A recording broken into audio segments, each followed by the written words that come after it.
लक्ष्मीरूपेण संस्थितः नमस्तस्यै नमस्तस्यै सासुबाई नमो नमः। सासूबाई, तुम्हाला प्रश्न पडला असेल की हे असं कशामुळे झालं, तर ज्यावेळी तुम्ही येऊन आबांच्या बाजूला उभे राहिलात आणि त्यानंतर आपल्या मनातलं मनोगत व्यक्त केलं, पौराणातली ती कथा 2 भाऊ, एक गणपती आणि दुसरा कार्तिकेय, आणि मग पृथ्वी प्रदक्षिणेची जेव्हा वेळ आली तेव्हा मात्र कार्तिकेय पृथ्वीच्या प्रदक्षिणेसाठी धावत निघाले आणि गणपती बाप्पा मात्र आई वडिलांनाच प्रदक्षिणा घालून तिथंच थांबले. पुराणातल्या कथा या फक्त वाचून विसरायच्या नसतात, तर त्याचा उपयोग आयुष्यात कोणत्या ना कोणत्या तरी टप्प्यावर करायचा असतो, हे आज तुम्ही दाखवून दिलं. वहिनी, धन्यवाद आणि अभिनंदन.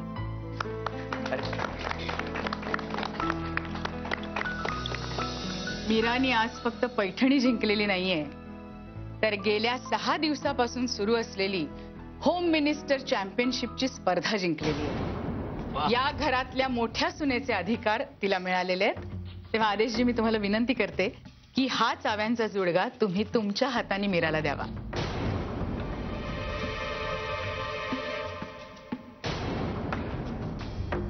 खरं तर तुमचे आभार की इतक्या विश्वासानं ही जबाबदारी तुम्ही माझ्यावर टाकली.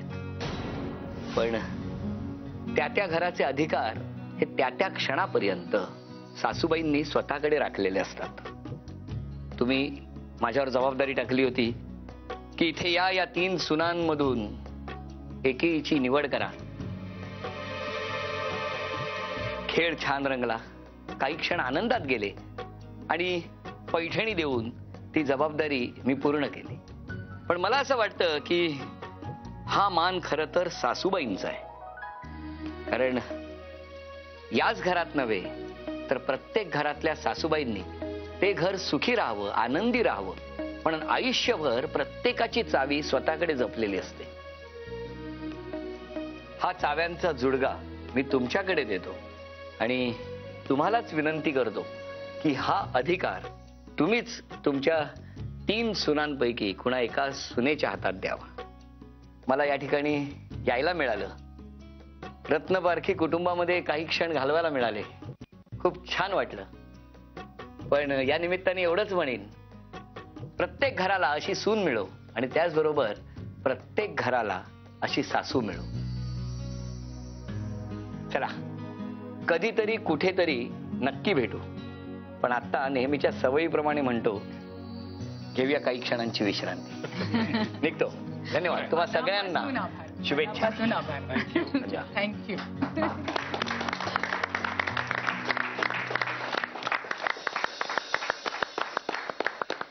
मीरा, आजपासून या घरातल्या मोठ्या सुनेचे सगळे अधिकार तुझे.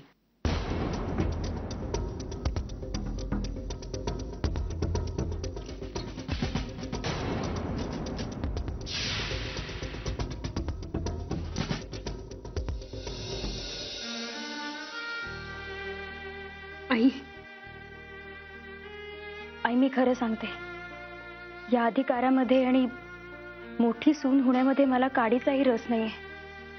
खरंच, केवळ तुम्ही मला सांगितलं म्हणून मी या स्पर्धेत भाग घेतला होता. तुम्ही मला आजही विचारलं तरी माझं उत्तर तेच असेल. मला या घरची धाकटी सून म्हणून राहायला आवडेल, कायम. आई, मी हवं तर तुमची माफी मागते, पण जर हा अधिकार कुणाला द्यायचाच असेल तर अभिलाषा वहिनींना द्या.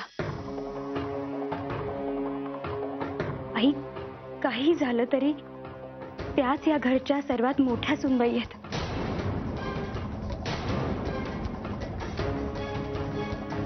Please I.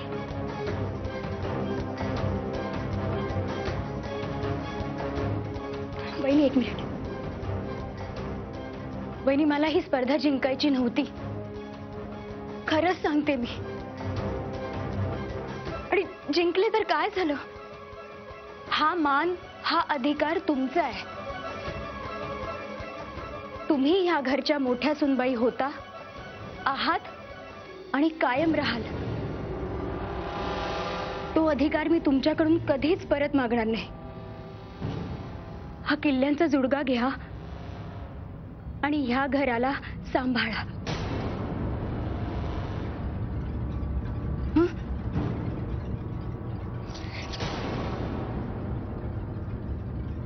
मान आणि अधिकार स्वतः मिळवायचा असतो.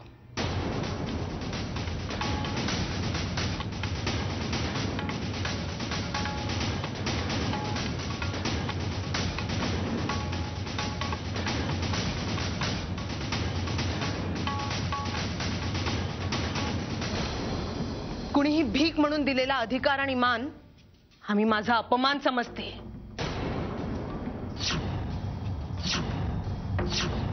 तुझ्या या चाव्या तुलाच लखला. वहिनी, वहिनी माझं ऐका. बस जाऊ दे तिला.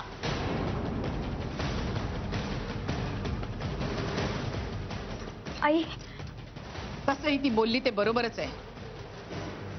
मान आणि अधिकार हा वयावर अवलंबून नसतो, तर आपल्या कर्तृत्वावर अवलंबून असतो. आपण स्वतः तो मिळवायचा असतो. बरोबर आहे. तिला जर या चाव्यांची एवढीच काळजी असती तर तिने त्या अशा फेकल्या नसत्या. हा फक्त चाव्यांचा जुडगा नाहीये, तर संपूर्ण घराचा अधिकार आहे. आणि हा अधिकार आजपासून मी तुला देतेय. नाही आई, आई माझं ऐका. त्या मोठ्या सुनबाई आहेत. मला खरंच तू आता रडत बसण्यापेक्षा लढण्याची तयारी कर.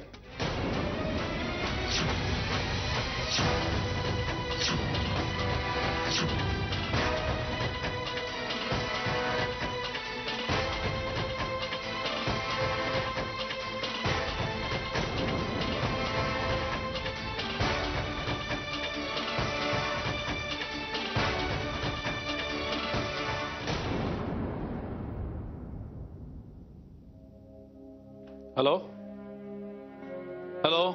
हा प्रथमेश, अरे तू वाड्यावर थांबलाच आहेस त्या नळाच्या कनेक्शनसाठी, तर जरा ती मागची भिंत आहे ती नीट करून घे ना.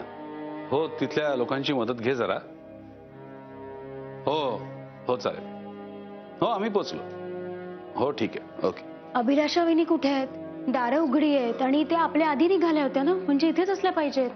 हो वहिनी, अगं ती असेल इथेच कुठेतरी. तू का काळजी करतेस एवढी? काल जे काही झालंय त्यामुळे मला जरा भीती वाटते, म्हणून म्हटलं एकदा खात्री करावी. वहिनी, मला काय वाटतं, आता कुठलीही स्पर्धा म्हटली की त्यात हार जीत ही आलीच ना. काल जे काही झालं ते त्यांनी खूप मनावर घेतलं असेल तर. स्पर्धा जिंकण्याच्या आधी या गोष्टीचा विचार करायला हवा होता. आता बोलून काय उपयोग?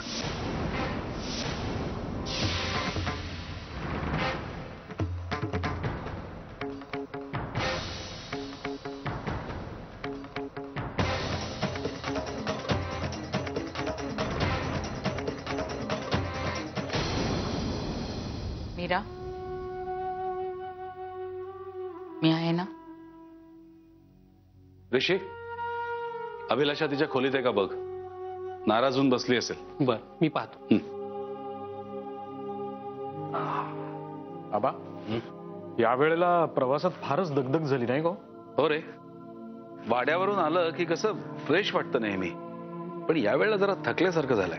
स्पर्धेमुळे आपण सगळेच दमलो आहोत खरं तर, नाही का? कॅश, जरा सगळ्यांसाठी मस्त गरमागरम चहा कर ना. सगळेच जरा दमल्यासारखे झालेत. असं तू बोलून काय उपयोग? आता ह्या घरातले सगळे अधिकार मीराकडे आहेत, त्यामुळे मीराच ऑर्डर देईल ना.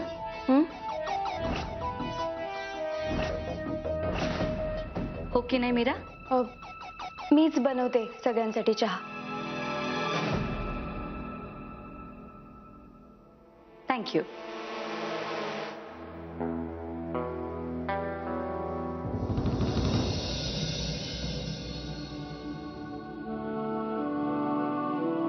अभिलाषा वहिनी, अभिलाषा वहिनी,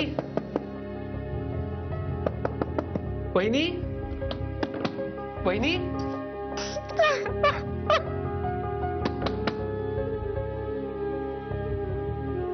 आबा, आबा वहिनी दार उघडत नाहीयेत, वर या.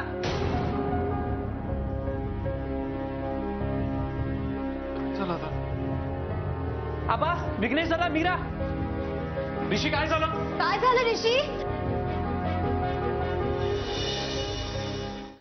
वहिनी वहिनी दार उघडा प्लीज. वहिनी वहिनी दार उघड. हे बघ असं स्वतःला कोंडून घेणं बरोबर दिसत नाही. त्यांनी काही होणार नाहीये. प्लीज दार उघड. अभिलाषा अभिलाषा दार उघड. वहिनी वहिनी दार उघडा प्लीज. वहिनी प्लीज दार उघडा. वहिनी प्लीज दार उघडा. वहिनी दार उघडा. आहे असं स्वतःला कोंडून घेणं बरं दिसतं का? त्यांनी काही होणार नाहीये. प्लीज दार उघडा. वहिनी वहिनी दार उघडा. वहिनी दार उघडा प्लीज. वहिनी. अभिलाषा वहिनी काय वेडेपण आहे? बाहेर या आधी बघू. अभिलाषा दार उघड. आबा काय करायचं आता? विघ्नेश, आता दरवाजा तोडण्याशिवाय पर्याय नाहीये. तोडा दरवाजा.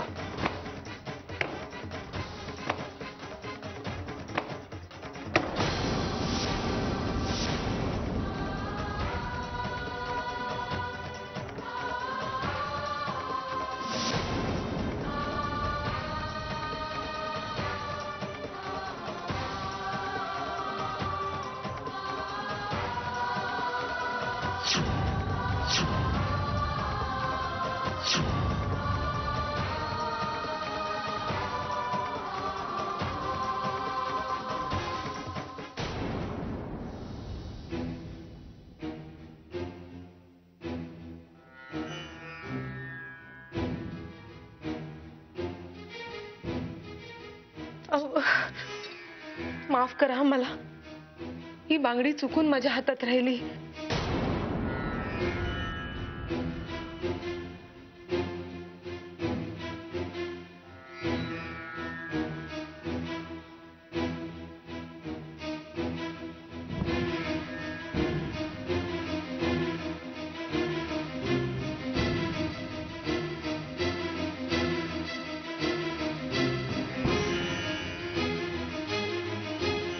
यात सगळे माझे कपडे आहेत,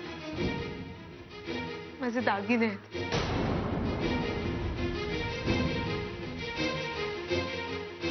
याची मला काहीच गरज नाहीये, म्हणून मी तुम्हाला हे सगळं परत करायला आले.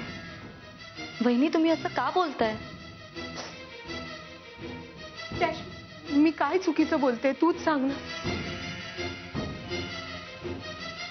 ज्या घरात मला काहीच मान नाही, मला काहीच अधिकार नाहीये, त्या घरात मी असे दागिने घालून मिरवणं नाही, मला चुकीचं वाटतं ते. म्हणून हे सगळं मी तुम्हाला परत करण्याचा निर्णय घेतलाय. आबा आबा हा काय वेडेपणा आहे? गेले 8 दिवस तुम्ही हसत खेळत एन्जॉय करत होतात आणि आज असं अचानक काय झालंय? आबा त्यावेळी मी हसत होते कारण माझं हसणं कुणीही हिरावून घेतलं नव्हतं.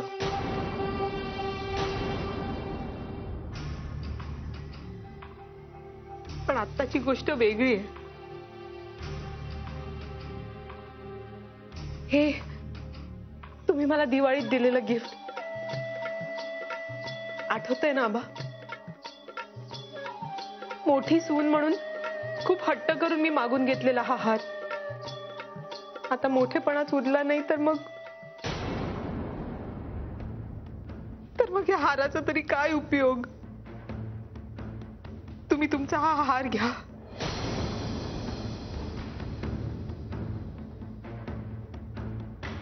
हा वेडेपणा करू नकोस. हा हार सध्या तुझ्याकडेच ठेव. इतक्या तातडीने परत करण्याची काही गरज नाहीये. हा विषय आपण नंतर निकालात काढू, आत्ता नको. नाही आबा, आता बोलायचं काहीच शिल्लक राहिलेलं नाही.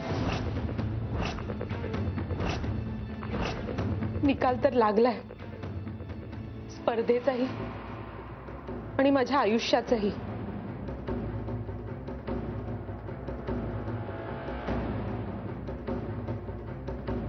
आता तुम्ही हा हार स्वीकारा आणि मला माझ्या मोठेपणाच्या ओझ्यातून मोकळं करा.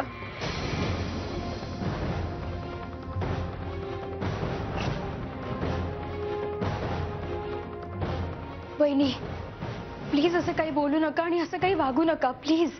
मला माहिती आहे तुमच्या अशा वागण्याला मी जबाबदार आहे. माझ्यामुळे तुम्ही दुखावला गेलेला आहात. मी हात जोडते तुमच्या समोर. तुम्ही असा स्वतःला त्रास करून घेऊ नका प्लीज. वहिनी, तुम्ही म्हणत असाल तर मी. मीरा वहिनी,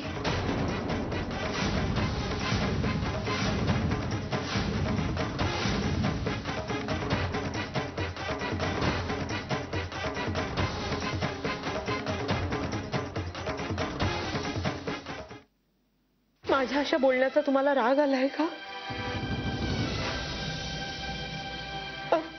पण मी अशा वागण्या बोलण्याआधी तुमची परवानगी घ्यावी असं मला वाटलं नाही, म्हणून मी परवानगी घेतली नाही. पण खरंच तुम्ही रागवलायत का? वहिनी, तुम्ही रागवू नका. आबा सासूबाई, मी घराच्या वाटण्या तर करायला सांगत नाहीये ना, किंवा मी हे घर सोडूनही जात नाहीये. फक्त माझ्या लायकीप्रमाणे राहण्याचा प्रयत्न करतीये. तुम्हा सगळ्यांच्या लक्षात आलंय की नाही मला माहित नाही, पण आमचे हे तुमच्या बरोबर मुद्दामच नाही आलेत.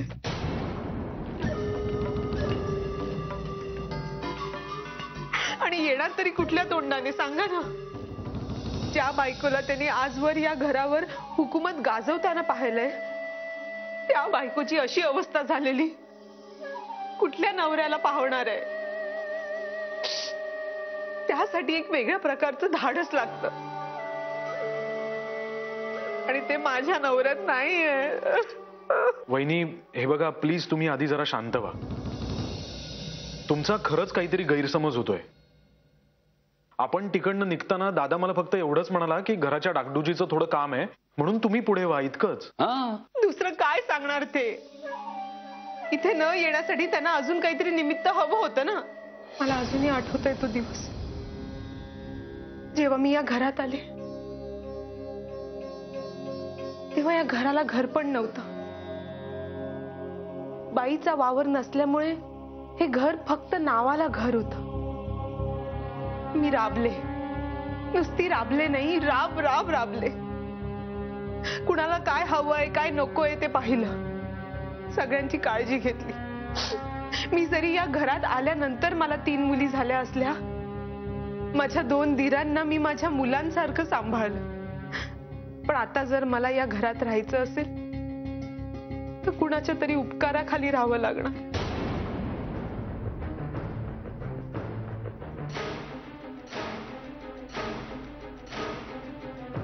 ठीक आहे,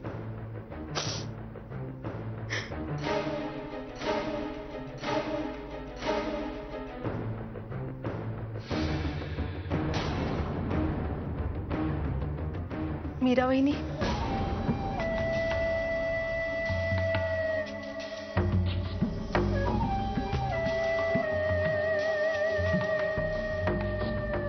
तुम्ही आता या घरच्या होम मिनिस्टर आहात. माझ्यासाठी जर काही आज्ञा असेल तर मला फक्त हाक मारा. मी कुठलंही काम करत असेल ना, ते सोडून पटकन येईन तुमच्याकडे. फक्त एक हाक मारा. येऊ मी? वहिनी,